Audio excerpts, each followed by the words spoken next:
ese uba wari uzi ko umuririmbyi Meddy umuririmbyi rurangiranwa yamenyekanye ku ndirimbo nyinshi zigiye zitandukanye harimo nka Slow, My Voa, Queen of Sheba n'izindi nyinshi zitandukanye ari umurundi? Reka abantu benshi bakaba bibaza yuko ari umunyarwanda. Bana nanje muri iki kiganiro uraza kubona impamvu ndakubwiye ko ari umurundi.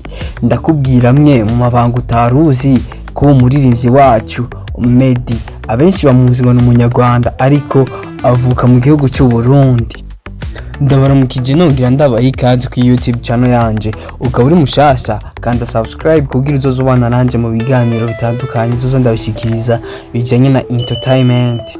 Ukaba hasanzwe naho shirako like, ushirika commentaire, ukunze na partage abagenzi bawe kugira ngo untere intege boneke ivyo nkora bibashimisha. Uko nibabwiye tugiye kuyaga ko umuririmbyi Meddy umuririmbyi ari international.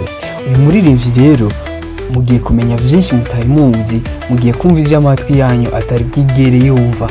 Ikosa rya mbere cyangwa uruhombo wogira no kugenda kino kiganiro utakimaze. Bana nanje muri iki kiganiro cyose uraza kumenya byinshi utaruzi ko umuririmbyi ari international. Umuririmbyi Meddy rero amazina yiwe yiswe n'abavyeyi yitwa Warubizi Jobert, akaba yavukiye i Bujumbura mu Burundi. Akaba yavutse itariki 7 z'ukwezi kwa12 umwaka 1989. Akaba yavukiye i Bujumbura mu gihugu cy'u Burundi. Mu nyuma yagiye kwimukira mu Rwanda ajanye n'abavyeyi biwe acaranahindura nationality, aho ubu afite nationality y'u Rwanda. Abantu benshi rero baca baguma bibaza ngo avuka mu Rwanda. Umuririmbyi Meddy rero avuka muri famille y'abana batatu, bavuka nurumva ari abana batatu. Se wiwe yapfuye akiri umwana muto, niho yabura umuvyeyi wiwe ariwe papa wiwe, aca sigara arezwe n'umuvyeyi umwe ariwe mama wiwe. Uyu muririmbyi Meddy rero akiri umwana yarakunda kuvuza ama instrument musical, gitari, piano, ariko yabivuza mu rushengero ari umuririmbyi ataratangura kuririmba umuziki watumye twe tumumenya.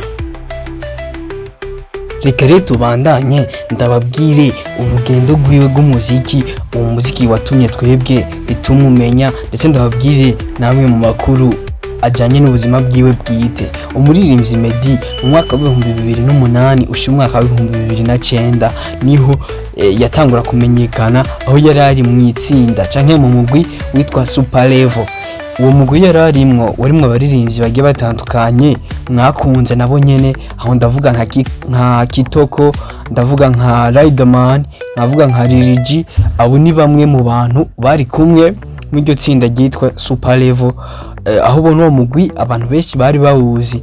Mu nyuma yaho umuririmbyi Meddy ni kuvuga mwaka wa 2010 ushira umwaka wa 2011 niho yaca yimuka akava mu gihugu cy'u Rwanda akabandaniriza ubuzima bwiwe muri Leta Zunze Ubumwe za Amerika, neza na neza muri Atlanta, aho yagiye kubandaniriza. Donc yagiyeyo ajanwe n'ishure ariko acatera abandanirizayo n'umuziki wiwe, aho muri Atlanta nyene niho yabandanije akorera umuziki ndetse anabandanya n'icyo cyamujanye ari ryo shure.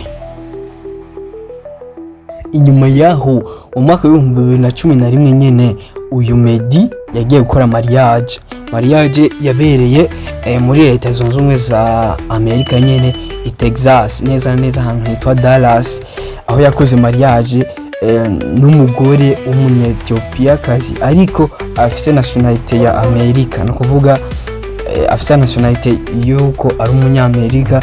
Umugore yakoranye mariage nawe yitwa Mimi Mefihla, aho hari mu mwaka wa 2011 niho uyu muririmbyi Meddy yakora mariage aje gushinga urugo rwiwe, ndetse abo mugabo muri make arasezera ubusore. Inyuma yaho umuririmbyi Meddy yarabandanije akora umuziki, ndetse ubona yabandanije akundwa kubera ko numwe mu baririmbyi bandika neza ndetse bari bafite ijwi ryiza bigatuma abantu bamuhurumbira ku bwinshi. Nyuma yaho yagiye gusohora indirimbo yitwa Slow, indirimbo ubona yamukuye ku rwego ruri national, aba umuririmbyi ari international, aho ubona indirimbo tugiye ku rubuga rwayo rwa YouTube imaze gukwiza abantu barenga imiliyoni 100 z'abantu barazi iyo ndirimbo. Urumva ko ni indirimbo yamukuye ku rwego ruri national ikamushira ku rwego ruri international, kubera ko imiliyoni 100 n'abaririmbyi bakibonga muri Afrika bashobora kuba bozi kwiza. Urumva ko n'umuririmbyi akomeye cyane. Apari yizo za Slowly hari n'izindi ndirimbo nyinshi yagiye asohora zagiye zikundwa cyane n'abantu bagiye batandukanye, aho ndavuga nk'indirimbo yitwa Holy Spirit, ndavuga nk'indirimbo yitwa My Voa, akaba yindi ndirimbo yitwa Queen of Sheba, n'izindi ndirimbo nyinshi mwagiye mukunda. Ndabibutsa ko uyu muririmbyi Meddy afitanye featuring n'umuririmbyi wo ngaha mu gihugu cy'u Burundi ariwe Sadbi, ngira ngo indirimbo murayizi na mwebwe, indirimbo yitwa Beautiful, ni indirimbo nziza nayo nyene guys, nibaza ko musanzwe muyizi. Ndagushimire ko ntije amatwi ukabana nanje mu iki kiganiro. Ese nawe uba waruzi yuko umuririmbyi Meddy ariwe Ngabo Medal avuka mu gihugu cy'u Burundi cyangwa ni ryambere wumvise amakuru? Ntubwire ndakanze subscribe ku YouTube channel wari kurarabira ki video kugira untere intege, mbone ko ntari jenyene, mbone ko nari mfise abantu turiko turayaga. Ciao ciao, ndabakunda. Let's be Dream TV.